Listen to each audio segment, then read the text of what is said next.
Assalamualaikum warahmatullahi wabarakatuh. Bismillahirrahmanirrahim.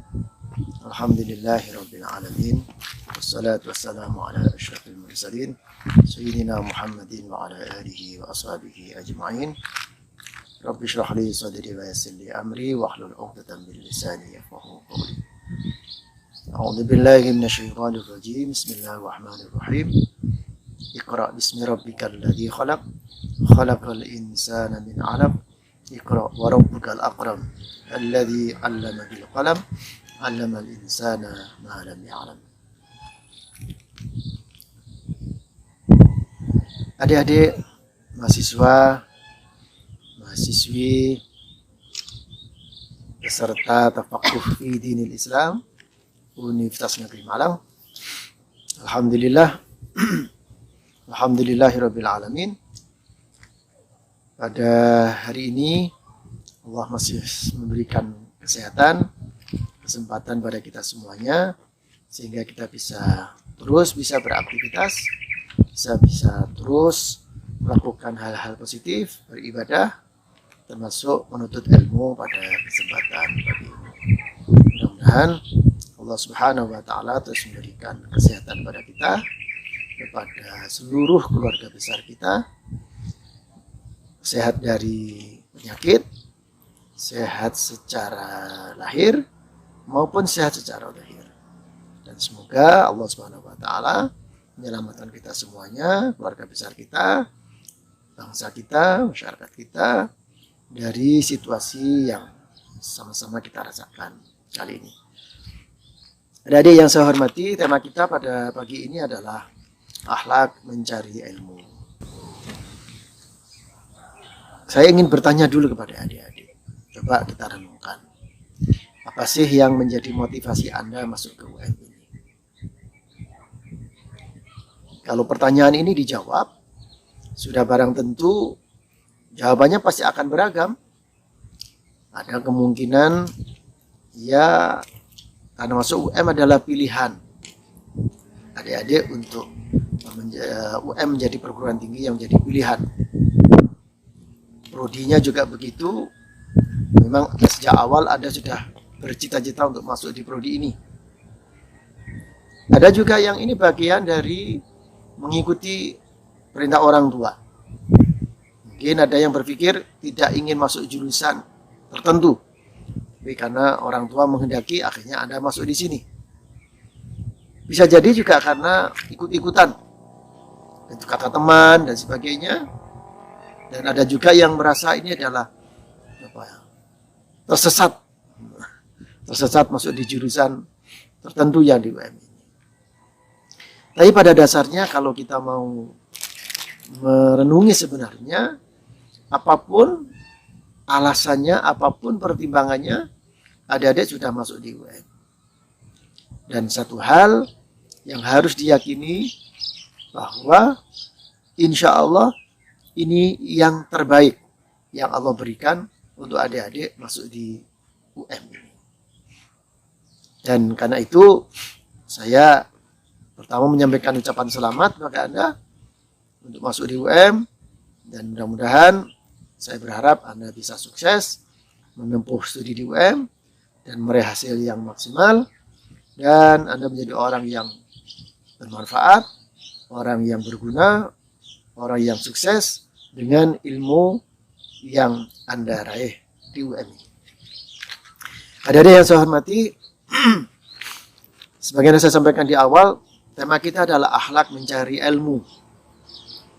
Nah, ilmu itu adik-adik adalah satu hal penting yang menjadi satu hal penting yang harus dimiliki oleh setiap manusia.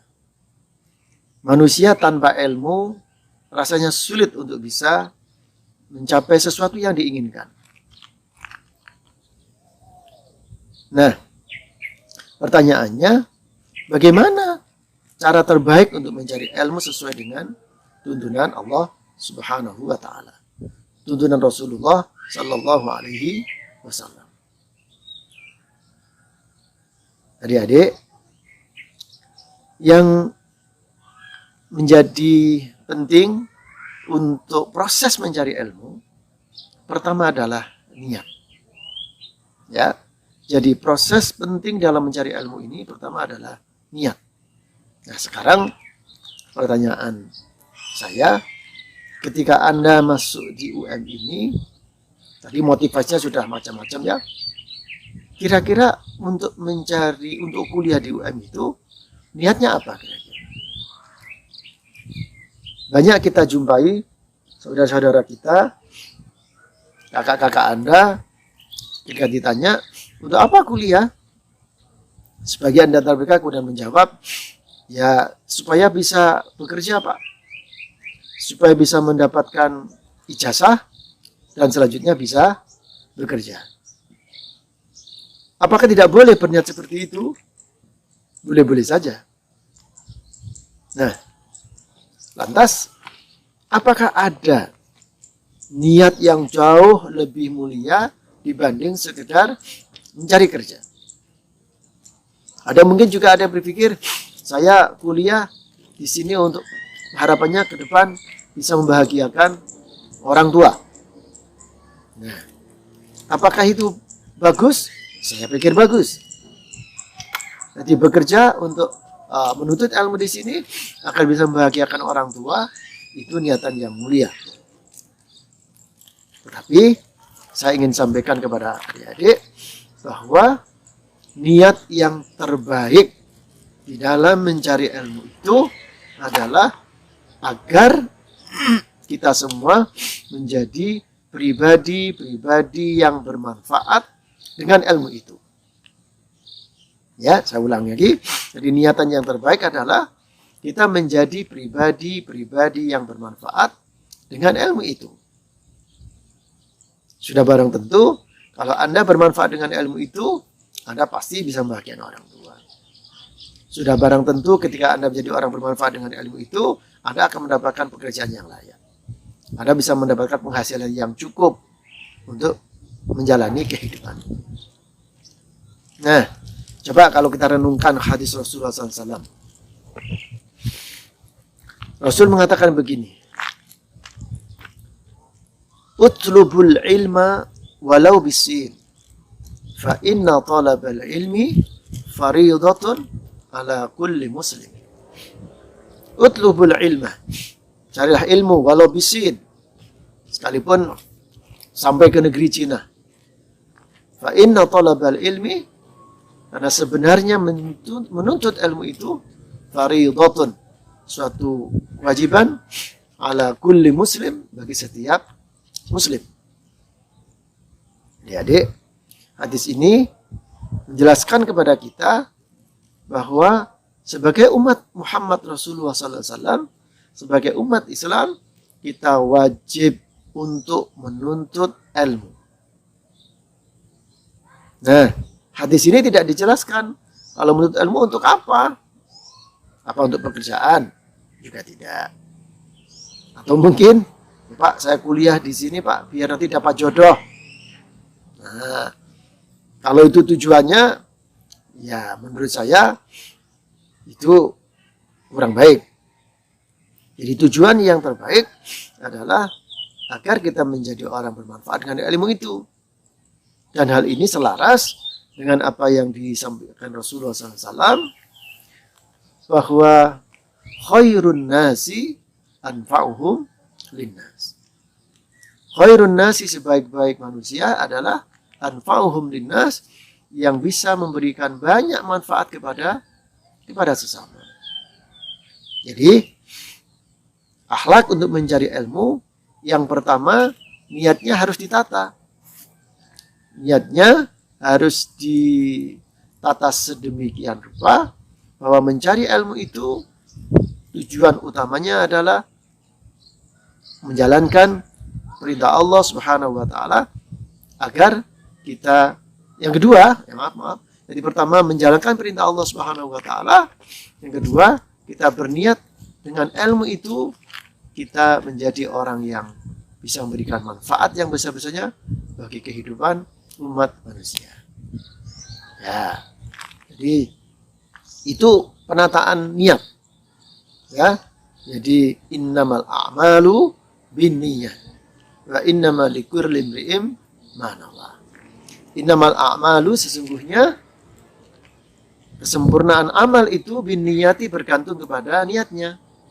Nah, dalam hal ini menuntut ilmu harus kita niati bahwa ilmu itu, mencari ilmu itu kita niati kita menjalankan perintah Allah Subhanahu wa taala. Dan yang kedua, kita niati, ya Allah, mudah-mudahan dengan ilmu ini aku menjadi orang yang bisa memberikan manfaat bagi sesama umat manusia. Bisa berkontribusi besar bagi kehidupan umat manusia. Yakinkan adik-adik bahwa dengan ilmu yang Anda miliki, insya Allah Anda akan bisa mendapatkan pekerjaan yang layak. Anda akan bisa mendapatkan penghasilan yang cukup karena ilmu itu. Dan hal itu, saudara-saudara, itu insya Allah Anda akan bisa membahagiakan kedua orang tua. Tapi kalau Anda niatnya mencari ilmu hanya untuk pekerjaan, maka belum tentu itu akan bisa dinilai ibadah oleh Allah Subhanahu wa taala. Sebab apa? Kalau coba kita perhatikan di banyak kesempatan, banyak kakak-kakak Anda itu pekerjaannya ternyata tidak selaras dengan prodi yang diambil. Banyak di antara mereka yang jurusan misalnya matematika, tapi ternyata kerjanya tidak di bidang matematika. Ada yang jurusannya teknik, ternyata juga tidak kerja di bidang teknik.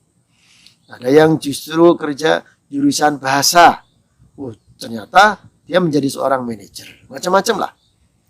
Ya, artinya bahwa kalau Anda niatnya itu ingin mendapatkan pekerjaan sesuai dengan disiplin ilmu itu, maka ya belum tentu itu akan didapatkan. Kalau belum didapatkan berarti tujuannya tidak tercapai dong. Nah, karena itu saya tetap menyarankan dalam mencari ilmu itu, mari kita tata niatnya sebaik mungkin. Niatnya adalah satu, apa tadi?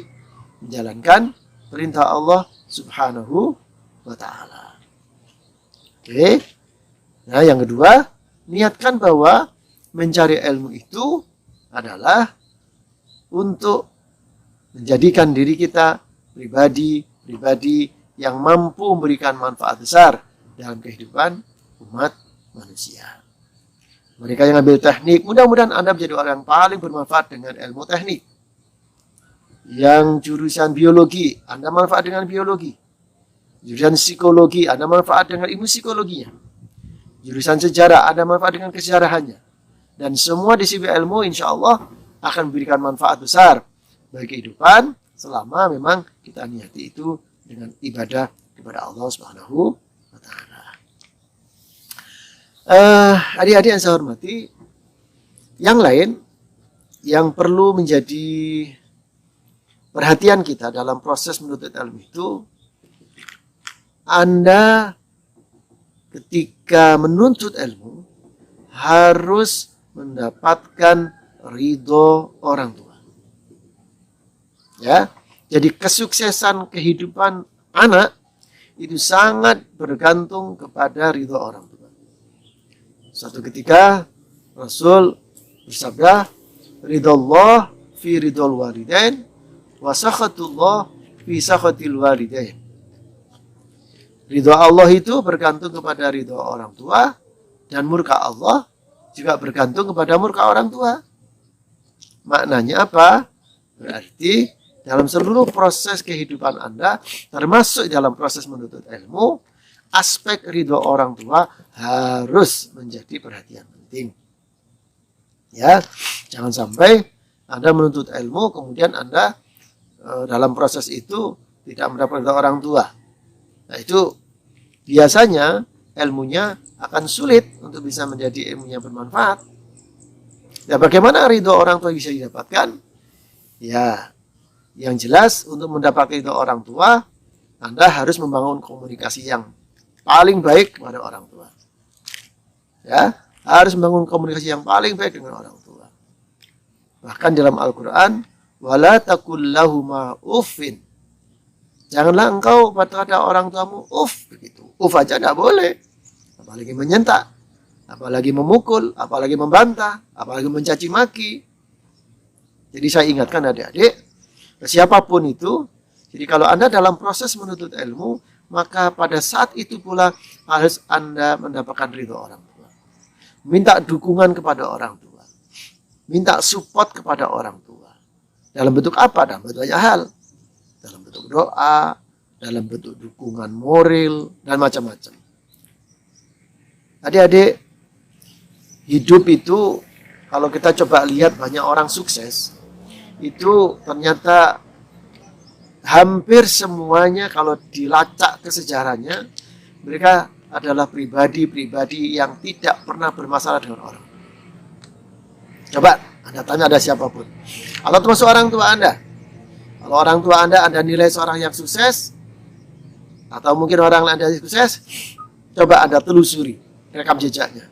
Saya bisa pastikan bahwa mereka adalah pribadi-pribadi yang sangat baik dengan orang tuanya.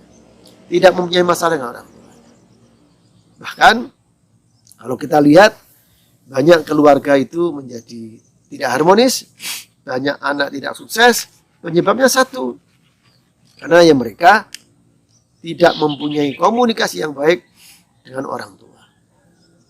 Mungkin Anda berpikir begini, ada yang berpikir begini. Orang tua saya kan pendidikannya kan rendah. Sehingga ya pola pikirnya berbeda, macam-macam. Betul. Orang tua bisa jadi pendidikannya tidak setinggi anaknya.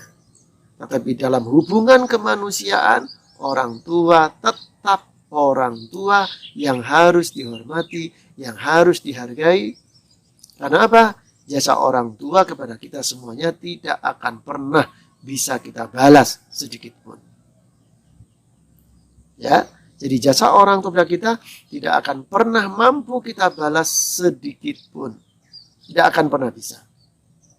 Karena itu, saya ingatkan kepada Anda semua, dalam proses mencari ilmu ini, tolong orang tua harus diminta supportnya, diminta doanya, diminta dukungannya. Nah, orang tua ketika mendukung Anda, mendoakan Anda, mensupport Anda, sudah barang tentu, ya Anda harus berkomunikasi baik dengan mereka. Ya, contoh, kalau Anda di rumah, ketika orang tua minta bantuan, ya dibantu. Jangan urusan, urusan game, orang tuanya terabaikan. Atau mohon maaf, urusan teman orang tuanya diabaikan.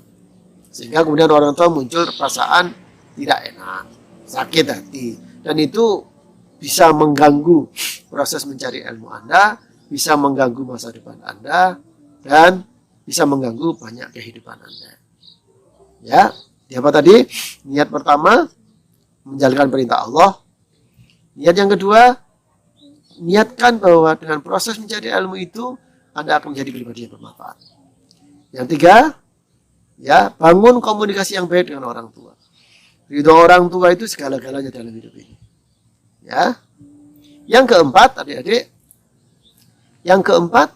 dalam proses mencari ilmu ini, usahakan antara urusan duniawi dan urusan ukhrawi itu harus berimbang.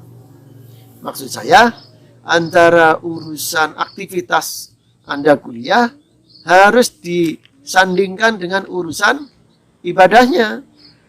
Jangan sampai urusan ibadah itu kemudian terabaikan. Jadi Anda akan cermati. Orang-orang yang sukses itu, ya dalam perspektif kita sebagai seorang muslim, orang yang sukses itu, mereka insya Allah ibadahnya boleh dibilang baik. Nah, saya mengingatkan pada Anda bahwa dalam proses mencari ilmu ini, maka ibadahnya tetap harus dilakukan dengan baik. Jadi, jangan sampai Anda mengerjakan tugas-tugas kuliah, pada saat yang sama Anda meninggalkan kewajiban sholat misalnya. Itu tidak baik. Dan kalau itu Anda lakukan, maka ya akan mengganggu kesuksesan di dalam mencari ilmu. Sebab apa? Ibadah itu adalah komunikasi kita dengan Allah Subhanahu wa Ta'ala. Dan dalam keyakinan kita sebagai seorang muslim, Allah lah zat yang segala-galanya. Allah lah zat yang memberi rezeki kita. Allah zat yang menjadikan kita hidup. Allah zat yang menguasai seluruh masa depan kita. Allah yang menentukan kehidupan kita di masa akan datang. Dan semuanya. Ya, kalau kita tidak dekat Allah, tidak memohon kepada Allah, maka ya, kepada siapa lagi kita akan memohon.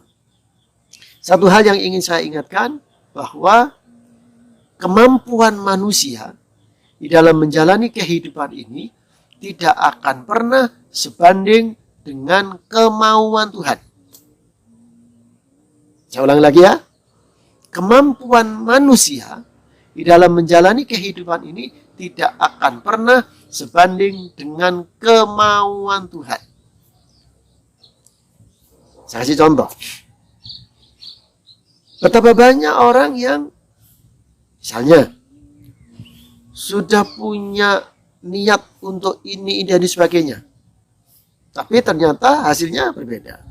Contoh diri Anda saja misalnya. Anda ketika sekolah dulu berpikir A, B, C, D untuk menyiapkan segala sesuatunya akan diterima di perguruan tinggi ini dan sebagainya. Pertanyaannya, apakah realitasnya sama apa enggak? Realitasnya belum tentu sama. Realitasnya bisa jadi berbeda. Ya kan? Nah, karena itu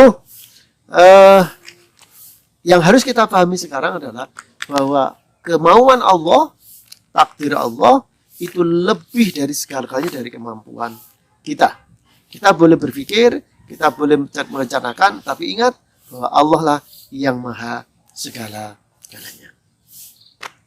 Nah, agar takdir Allah, agar kemampuan Allah disesuaikan dengan keinginan kita, maka salah satu caranya adalah bangun komunikasi dengan Allah sebaik-baiknya. Dalam bentuk apa? Dalam bentuk ibadah.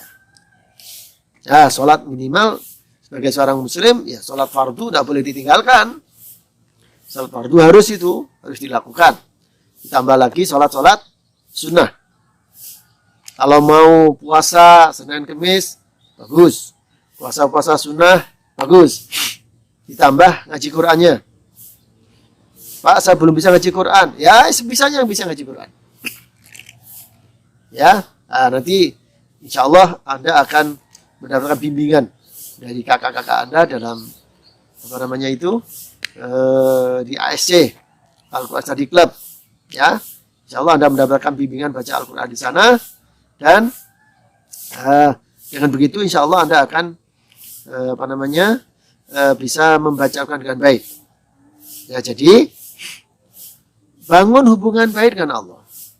Ibadah-ibadah itu dilakukan dengan seimbang. Ya, memang mencari ilmu juga ibadah. Ya, mencari ilmu itu juga ibadah. Tapi ibadah-ibadah mahdhah seperti sholat, ngaji, kemudian kalau sempat bangun malam ya bangun malam, itu kalau bisa dilakukan. Insya Allah kalau itu Anda lakukan, maka Anda akan mendapatkan kesuksesan dalam mencari ilmu. Ya, jadi ini bagian dari akhlak. Akhlak itu tata krama, ya, etika mencari ilmu. Yang berikutnya, adik-adik, pada saat Anda juga yang menjalankan ibadah itu, tolong sebisa mungkin, ya, minimalisasikan perbuatan maksiat.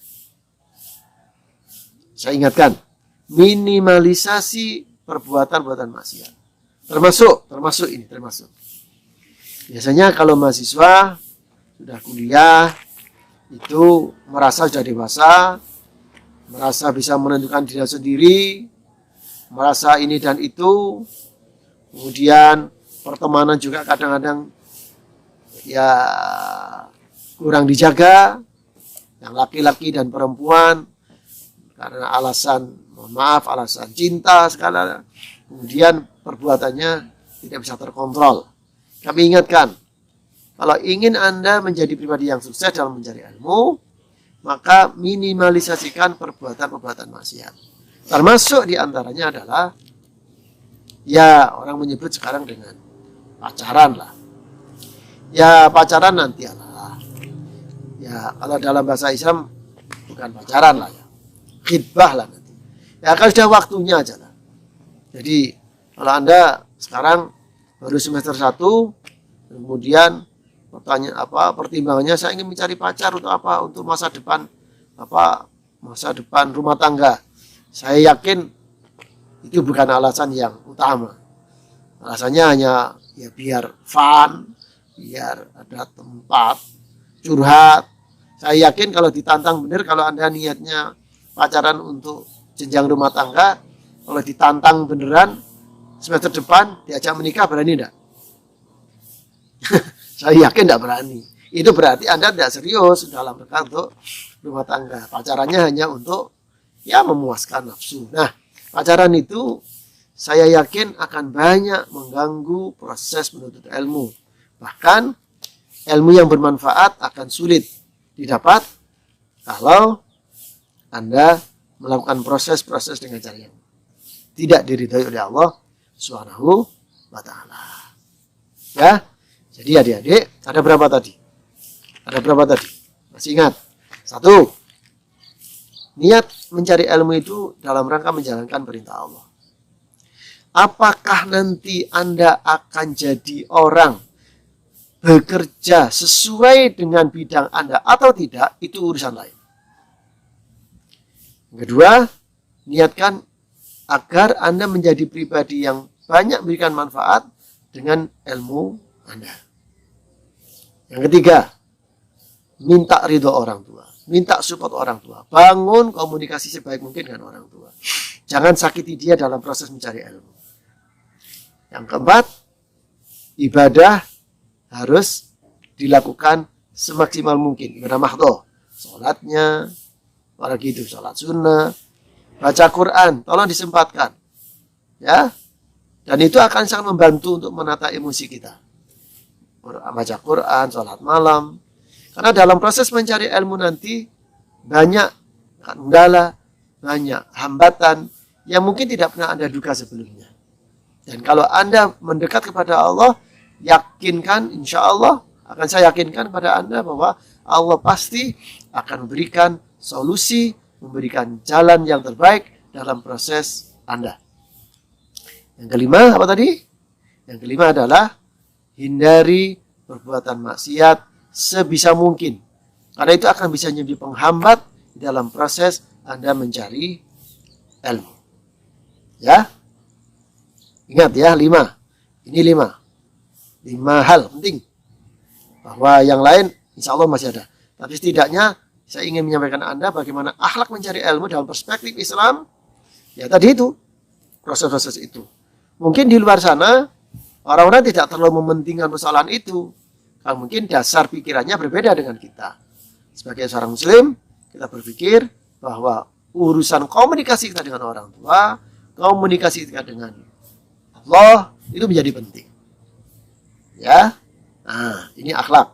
Sehingga insya Allah dengan bermodal itu kita akan mendapatkan kesuksesan di dalam proses mencari ilmu. Jadi yang saya ingin tegaskan kepada Anda, sebisa mungkin jangan sampai Anda niat kuliah ini mendapatkan pekerjaan ini.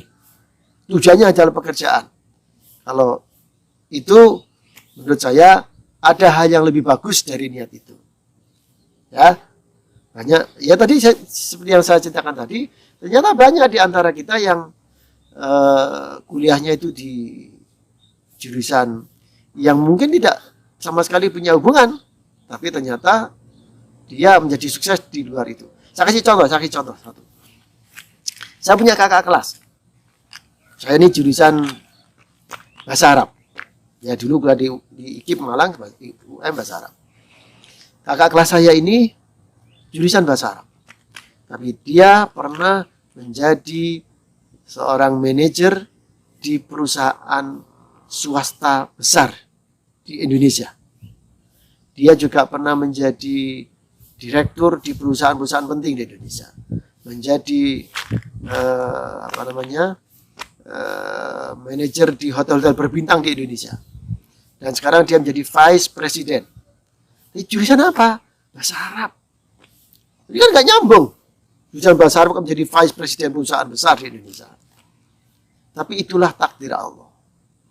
Ya, itulah takdir Allah Subhanahu wa taala. Karena itu, ya niatkan mencari ilmu untuk menjalankan perintah Allah.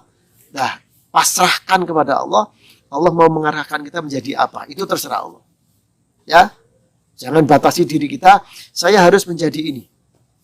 Kalau Anda batasi diri itu, ya akan rugi nanti. Oke? Oke. Baik, ada yang saya hormati, sampai itu dulu video dari kami. Ya, penjelasan tentang akhlak mencari ilmu. Mudah-mudahan ini berguna bagi kita semuanya dan menjadi modal bahan refleksi bagi kita semuanya dalam mencari ilmu di Universitas Negeri Malang. Dan saya berdoa mudah-mudahan Anda menjadi orang yang sukses dalam mencari ilmu, sukses menjalani kehidupan, sukses di dunia maupun sukses di akhirat nanti. Itu adik-adik yang ingin saya sampaikan kepada Anda. Mudah-mudahan ini menjadi, ya laki-laki menjadi sesuatu yang penting bagi kita dalam proses penyiapan mencari ilmu ini. Itu yang bisa saya sampaikan. Mudah-mudahan ada guna manfaatnya. Kalau benar semua dari Allah Subhanahu wa taala, kalau salah itu semata-mata dari kelemahan saya dalam baca ayat Allah. Ada kurangnya mohon maaf. Ihdinas siratal mustaqim. Assalamualaikum warahmatullahi wabarakatuh.